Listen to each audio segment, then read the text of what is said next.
Nakita ni Toby ang Excel file. Pinangalanan niya ang bawat district congressman. Ipinasa niya kay Congressman J.J. Suarez at sinabi, pakilagay kung sino ang proponent o funder. Bakit? Simple lang, ayaw niyang ipakita sa Pangulo ang isang listahan na may duda. Kung hindi para sa distrito, bakit mo hihilingin ang proyekto? Kung hindi malinaw ang pondo, bakit mo ito ipipilit? Yung war on drugs naman, ang sinasabi naman ni Presidente ay bloodless war on drugs. Sila naman, ang gusto talaga nilang style ay yung tokhang. So wala naman talagang pagkakaiba doon at wala namang hindi totoo doon sa sinabi ni Presidente. No? In fact, in one of our meetings last week, he told me na mas madami pang drugs na nahuli ngayon kaysa nung panahon ng tokhang. At ito ang malaking linaw. At dito nagbago ang ihip ng hangin. Kaya ko lang naman nagawa ito, paliwanag ni Toby, dahil inutusan ako na kunin yung insertions. Ibig sabihin, kung walang utos na kanyan, hindi niya makukuha ang data. At dahil nakuha niya, ngayon lang naipakita ang malinaw na larawan. Walang utos si Pangulong Bongbong Marcos para sa insertions. Walang kinalaman ang Pangulo sa mga anomalya. At ito ang positibong balita. Kaya naman, sa gitna ng lahat ng kontrobersiya, isang bagay ang tiyak. Nilinaw ni Representative Toby Chanco ang pangalan ng Pangulo. Itong investigation na ito. Yes. Kasi parang ang presidente hindi yata titigil. Hindi siya titigil. Naniniwala ka Because ba? wala siyang kinalaman dyan. Correct. Sabi ko nga siya, nag-umpisa ng kwentong ito. Yes. So siguro, tatapusin talaga ng presidente Yes. ang kwentong ito, Yes. di ba? At ngayon, alam ng taong bayan na hindi pala kasali si Pangulong Bongbong Marcos sa mga pinupunto ng ibang mamabatas. Ang tanong, kung malinaw na walang kinalaman ng Pangulo, kung ang problema ay nasa mismong insertions na ginagawa ng ilang kongresista, therefore, hindi ba't dapat dito tayo tumutok?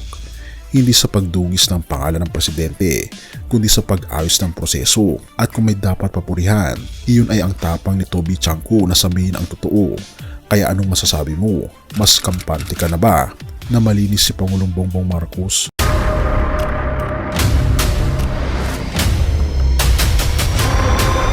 Bago tayo mag-umpisa, baka pwede nyong i-like ang video na to. Malaking bagay ang like sa aming mga content creators. Maraming salamat po.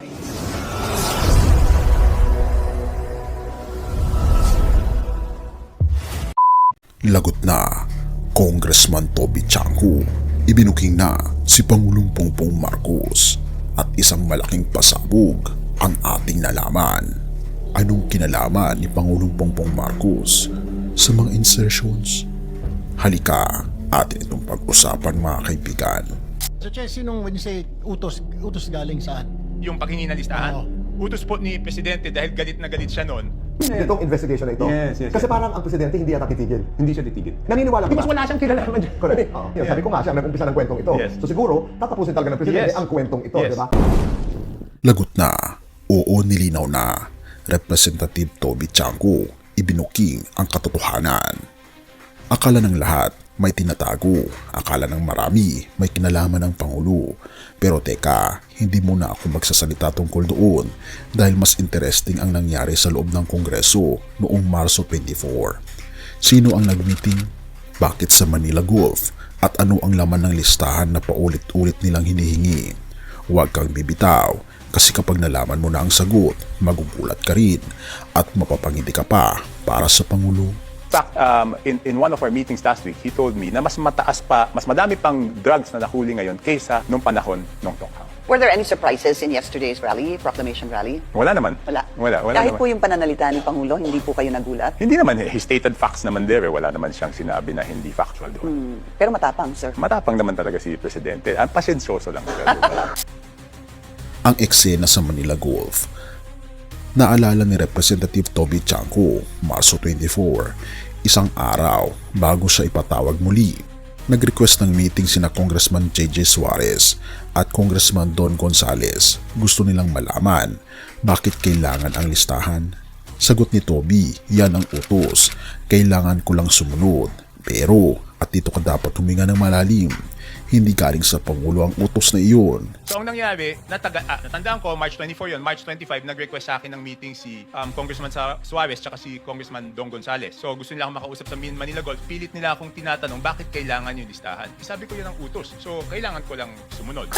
Hindi kayo nagulat dun sa mga binitawan niyang salita? No. Really? No. I mean, as a surprise for you, paano yung sasabihin niya? Is what I'm Yeah. asking. Hindi ko alam in advance. Pero yung mga issues naman na sinabi niya doon, I read issues that define each camp, di ba? Ito ang twist na hindi inaasahan ng marami. Ang listahan at ang pondo. Tinanong pa si Toby Chanco, "Sir, when you say utos, utos galing saan?" At dito kumabog ang dibdib ng marami. Sagot ni Toby, hindi ito simpleng insertions lang. Ipaniliwanag niya na ang pondo ay galing sa NEP pero napalitan ng insertions. Sa makatuwid, ang ginagawa niya ay pagkuha ng listahan para malaman kung sino ang proponent, sino ang distrito at kung saan mapupunta ang pondo. Pero, at ito ang mahalaga, bago niya ito ipakita sa executive branch, sa Pangulo, gusto niyang malinaw ang lahat. So, Che, sinong when you say utos galing saan? Yung paghingi ng listahan, utos po ni Presidente dahil galit na galit siya noon. At dito papasok ang isang lihim na Excel file. Nakita ni Toby ang Excel file. Pinangalanan niya ang bawat district congressman. Ipinasa niya kay Congressman JJ Suarez at sinabi, pakilagay kung sino ang proponent o funder. Bakit? Simple lang. Ayaw niyang ipakita sa Pangulo ang isang listahan na may duda. Kung hindi para sa distrito, bakit mo hihilingin ang proyekto? Kung hindi malinaw ang pondo, bakit mo ito ipipilit? Yung war on drugs naman, ang sinasabi naman ni Presidente ay bloodless war on drugs. Sila naman, ang gusto talaga nilang style ay yung tokhang. So wala naman talagang pagkakaiba doon at wala namang hindi totoo doon sa sinabi ni Presidente. No? In fact, in one of our meetings last week, he told me na mas madami pang drugs na nahuli ngayon kaysa nung panahon ng tokhang. At ito ang malaking linaw. At dito nagbago ang ihip ng hangin. Kaya ko lang naman nagawa ito, paliwanag ni Toby, dahil intusan ako na kunin yung insertions. Ibig sabihin, kung walang utos na kanyan, hindi niya makukuha ang data. At dahil nakuha niya, ngayon lang na ipakita ang malinaw na larawan. Walang utos si Pangulong Bongbong Marcos para sa insertions. Walang kinalaman ang Pangulo sa mga anomalya. At ito ang positibong balita. Kaya naman, sa gitna ng lahat ng kontrobersiya, isang bagay ang tiyak. Nilinaw ni Representative Toby Chanco ang pangalan ng Pangulo. Itong investigation na ito. Yes. Kasi parang ang presidente hindi yata titigil. Hindi siya titigil. Naniniwala ka Because ba? wala siyang kinalaman dyan. Correct. Yun, sabi ko nga siya, nag-umpisa ng kwentong ito. Yes. So siguro, tatapusin talaga ng presidente Yes. ang kwentong ito, Yes. di ba? At ngayon, alam ng taong bayan na hindi pala kasali si Pangulong Bongbong Marcos sa mga pinupunto ng ibang mamabatas. Ang tanong, kung malinaw na walang kinalaman ng Pangulo, kung ang problema ay nasa mismong insertions na ginagawa ng ilang kongresista, therefore, hindi ba't dapat dito tayo tumutok? Hindi sa pagdugis ng pangalan ng presidente, kundi sa pag-ayos ng proseso. At kung may dapat papurihan, iyon ay ang tapang ni Toby Chanco na sabihin ang totoo. Kaya anong masasabi mo? Mas kampante ka na ba na malinis si Pangulong Bongbong Marcos? O may gusto ka pang malaman? Sa lahat ng ingay at politika, may isang katotohanan na mas mahalaga sa lahat. May Panginoong Diyos tayong nakakakita sa lahat ng nangyayari, at siya ang tunay na hukom. Sabi sa Isaiah 1 verse 17, learn to do good, seek justice, correct oppression, bring justice to the fatherless, plead widow's cause. Makikita natin dito na ang hustisya ay mahalaga sa ating Panginoong Diyos. Pero higit pa rito, siya ay Diyos. Siya ang ating Panginoong Diyos ng pag-ibig at awa. Siya ang nagbigay sa ating Panginoon Jesus para tayo mapatawad sa ating kasalanan at magkaroon ng bagong buhay. Kaya ito ang personal na appeal. Kaibigan, kung sa politika ay hinahanap natin ang katotohanan, mas lalo sana nating dapat hanapin ang katotohanan mismo na walang iba kundi ang ating Panginoon Jesus. Lumapit tayo sa Kanya ngayon. Ibigay natin ang bigat ng ating mga puso. Tanggapin natin ang Kanyang pag-ibig, biyaya at kapatawaran. Siya lang ang tunay na makapagbibigay sa iyo ng kapayapaan at hustisya, hindi lang para sa bansa, kundi para sa iyo na kaluluwa. Sa lumang silid, mag-isa kang tahimik. Walang kamera, palakpak ay wala na. Ngunit sa bawat at pader ng bayang iniwan mo, may pangalan mong di na mabubura.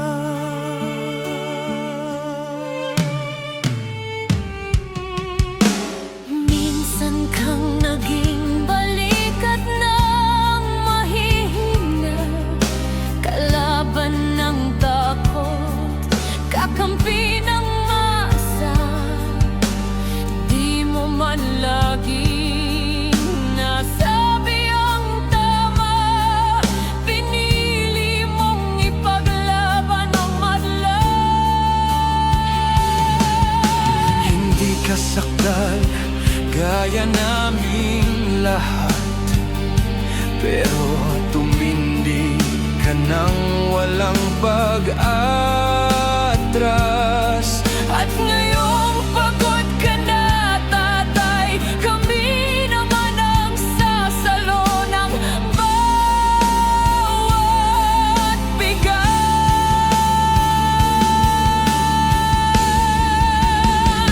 Hanggang sa dulo, ikaw ay mahal.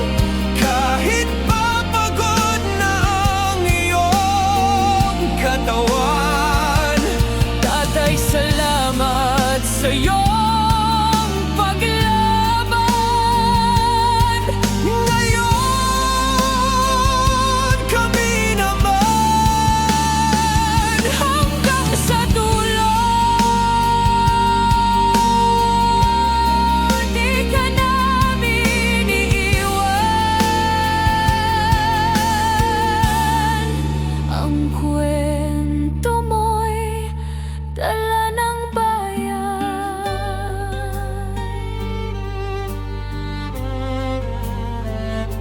Tahimik ka na sa mga batikos, wala nang tugon, wala nang galit, pero sa mata ng mga maralita, naroon pa rin ang tapat mong alaala.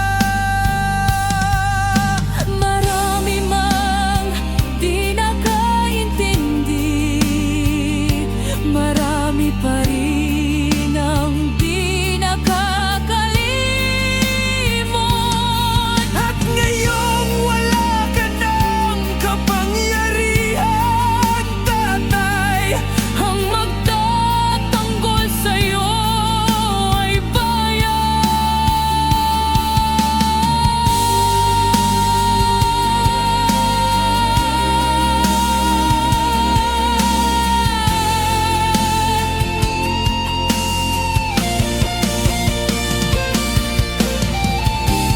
hindi ka nag-iisa.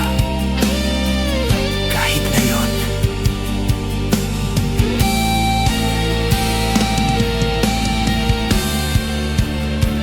hanggang sa dulo, tangan ka pa rin. sa puso ng batang minsan mong pinakain. Hanggang sa dulo, di ka nag-iisa. Ang dasal ng bayan ay sa'yo pa rin. Katay, kami naman ang lalaban sa ngalan mo, sa alaala mo. Hanggang sa dulo. Dalangin ka ng puso ng masa.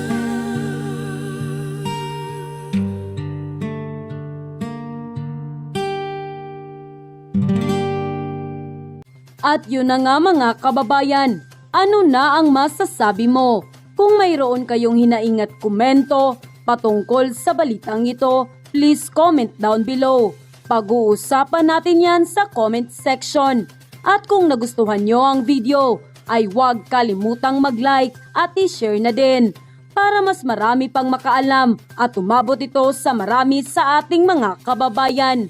Maraming salamat po. Mabuti pa ang sardinas may label. Eh tayo, wala. Nay, ito na yung bayad ko sa isa, ano? O, kunin mo yung isa. Isa muna, iyan, no? Tapos, isa pa, di ba? 4 dapat na sardinas, eh. O, yan. 3 na. Pang-4 na sardinas. Okay na.